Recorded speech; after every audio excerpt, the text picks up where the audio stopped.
may ganitong patakaran, no? Dahil nga ito ay crisis situation. Hindi naman kasi normal yung sitwasyon. Having said that, kilalanin din po natin na meron tayong struktura na sinusunod.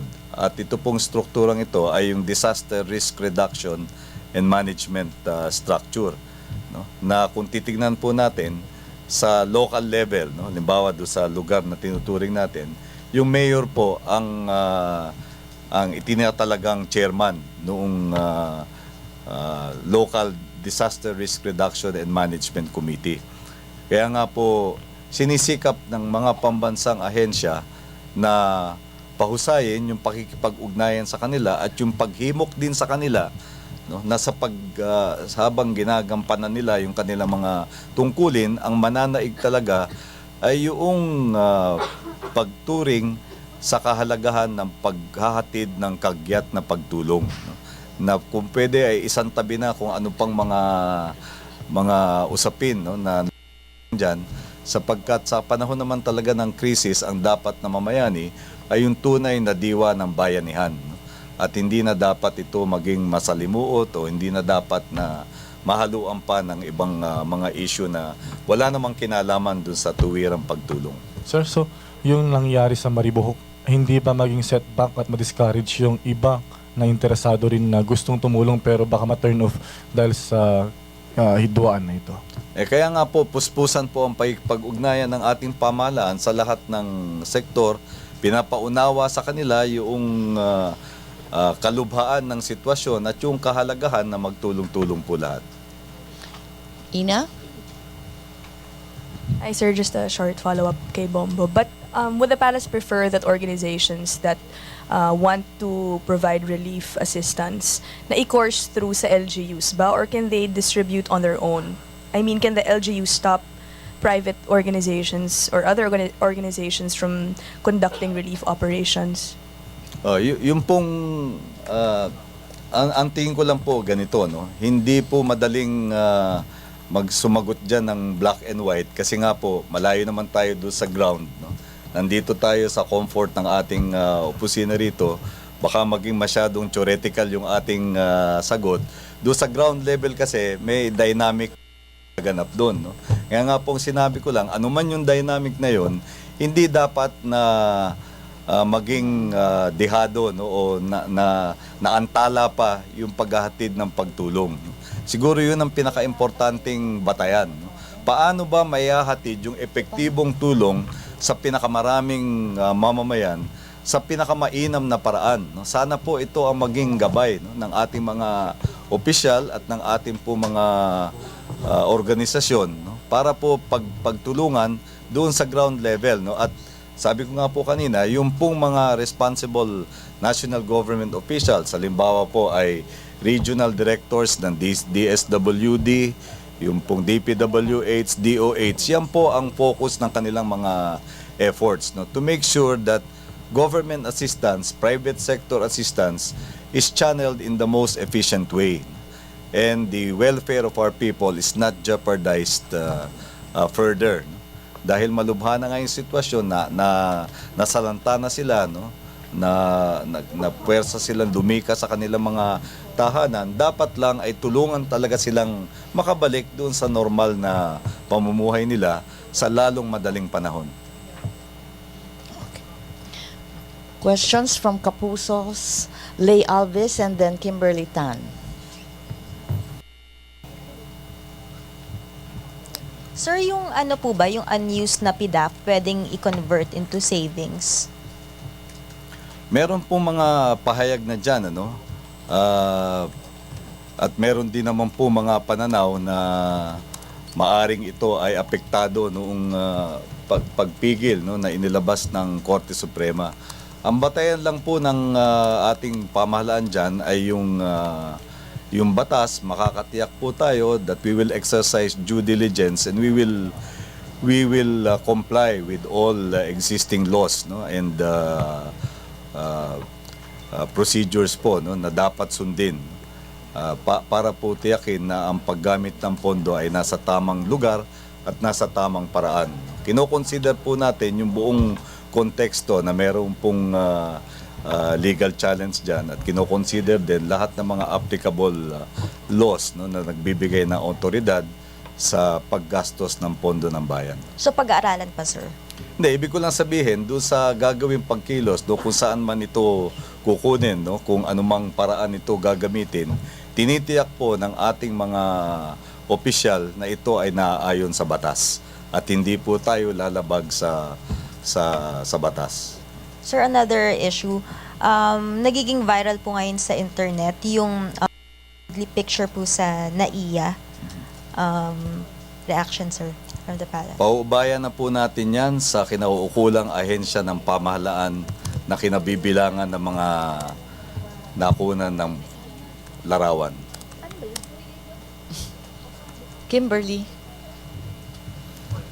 Hi sir, can we just get your reaction regarding the statement of Senator Miriam na magpo-file daw po siya ng resolution seeking to cut the discretionary powers of the President on off-budget funds? Kinikilala naman po natin, no, ang karapatan ng senador o mambabatas at ang karapatan ng Kongreso bilang isang hiwalay at independenteng sangay ng pamahalaan na isulong nila yung kanilang inaakalang makakabuti para sa bayan.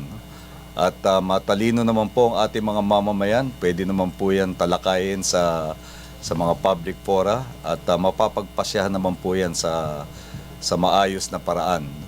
Kung ang nilalayon po ay yung pagpapatatag, no, ng integridad ng pondo ng bayan, kung ang nilalayon ay yung pagtitiyak na hindi po mamimisuse o malulustay ang pondo ng bayan, kaisa naman po ang ating pambansang pamahalaan, no, sa mga hakbang na patungo sa ganyang direksyon. Follow-up lang. Follow-up question? Pero sir, is the President go of his discretion over the Malampaya Fund? Well, tinanong nga siya kahapon tungkol dyan at ang kanyang sagot ay doon sa aspeto na bilang punong ehekutibo ay kinakailangan din naman niya na magkaroon din ng discretionary power, no? Pero katulad nga ng sinabi ko kanina, yun namang sagot doon sa katanungan kahapon ay kasama lang yung Malampaya, no, among other discretionary funds, no. Kaya katulad din ng sinabi ko, yung opinion ni Secretary Purisima hinggil doon sa pagsasalagay sa ayos, no, doon sa accounting treatment ng Malampaya Fund, this will be subjected to proper policy discussions, no, and what can emerge, no, from such discussions is a view that will strengthen, no, the integrity of public funds. Directionally, yun po ang gusto nating matamong lahat, no? Yung mas mapalakas po yung integridad ng pondo ng bayan. Okay. Do we have any more questions? Michael Ubak of the Philippine Daily Inquirer. Good afternoon, sir. Good Sir, afternoon. kung intact yung Malampaya Fund, ibig sabi, why the need to borrow money? Can you clarify that? Para munang umutang for it to Okay, be from a funded? macroeconomic view, no, tignan natin yung buong picture, the big picture of revenues and disbursements of the national government, di ba? Yung National Expenditure Plan or the national budget reflects disbursements. Historically, hindi naman po talaga nagkakasya yung revenues ng pamahalaan doon sa binabudget ng ating Kongreso. Kaya nga po tayo merong deficit. Nag-umpisa po tayo na ang deficit ay 4.2% of GDP. But through sound fiscal management and sound macroeconomic fundamentals, naibaba po natin yung deficit na yon na halos kalahati na lamang. So historically po talaga, no, hindi nagbabalanse yun. Talagang mas malaki yung allocation for expenses in the national budget kaysa doon sa nakakalap na revenues natin. Kaya hindi po katakataka na magkaroon ng borrowing. Kaya nga lang, dahil sa ating sound macroeconomic fundamentals, nakakahiram po tayo ng maluwag at mas mababa ang halaga. At dahil po dito, hindi na jeopardize yung ating capacity to fund our growth. Yan po sinasabi natin doon sa nagcreate tayo ng fiscal space. Meron po tayong figures dyan to show that historically, yung revenues have always fallen short of the national expenditures. At yun po yung minamanage natin na deficit as a percentage of GDP. At nasa mainam na kalagayan po tayo ngayon dahil nga nabawasan na natin yung deficit na yun, nakalahati na natin yung deficit. At yan po ang isa sa mga dahilan kung bakit tayo binigyan ng investment grade. Ang ibig po sabihin, yung international financial community nagbibigay sa ating pamahalaan ng seal of good housekeeping. Maayos yung kung household po yung pamahalaan, maayos yung pamahala ng ating gobyerno. Kaya pinupuri po tayo ng buong mundo para doon. But sir, specifically sa Malampaya Fund, if the fund is intact and supposed to be, it should be disbursed only for energy-related projects. Can the government, like the president, tap the fund to any time of the year? No need for, kasi meron nga yata accounting. Hindi, may automatic appropriation yun, Mike. Hindi yan kasama dun sa dinedeliberate pa nila sa Kongreso. Ang So, tawag dyan, automatic appropriation. So pwede actually she can draw from the fund on top of the Pwede, national basta budget. autorisado ang paggamit. No? Yun nga po ang punto natin. It must be used for authorized purposes only. Kaya nga nag-arise yung plunder case. No? Dahil do sa pananaw na hindi autorisado yung pagkuha sa Malampaya Fund nung na dinala sa DAR, di ba? Yun yung subject ng pangalawang plunder case. Yung bibilin hubang jet natin, thank you naman, Branjo, na this time yung bibilhin natin. We learn our lesson. Yung bibilhin ba nating jet, saan kukunin yung pondo?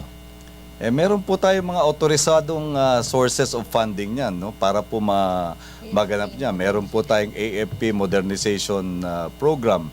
Meron din pong proceeds, yung pong basis conversion na ginanap pa ng mga nakaraang administrasyon. Lahat po ng mga authorized sources na yan ang pinanggagalingan ng ating ginagastos. No? Pwede Ito ho bang po, no, ang gamitin dapat yung, nating ma-emphasize. No? Ang attention po ng ating pamahalaan ay sa pagtalima sa tamang paggastos ng pondo ng bayan. Kaya makatitiyak po tayo na yun ang sinusunod ng ating pamahalaan. Yung Malampaya ba, because we use that for the, I don't know, for kung Hamilton or yung isa, yung una, Hamilton class cutter. itong sa, are we using the same fund to fund the acquisition of the jets? Hindi ko po matiyak sa inyo, alamin ko po. Basta po ang matitiyak natin, ang pagkukunan lang po noon ay autorisadong sources ng sa ating pamahalaan. Dahil ingat na ingat po ang ating Pangulo na tiyakin yung integridad ng pondo ng bayan. Sir, another topic. Finally, Janet Lim Napoles will be facing the media. What's the call of Malacanang? What would you expect the so-called mastermind of these 10 billion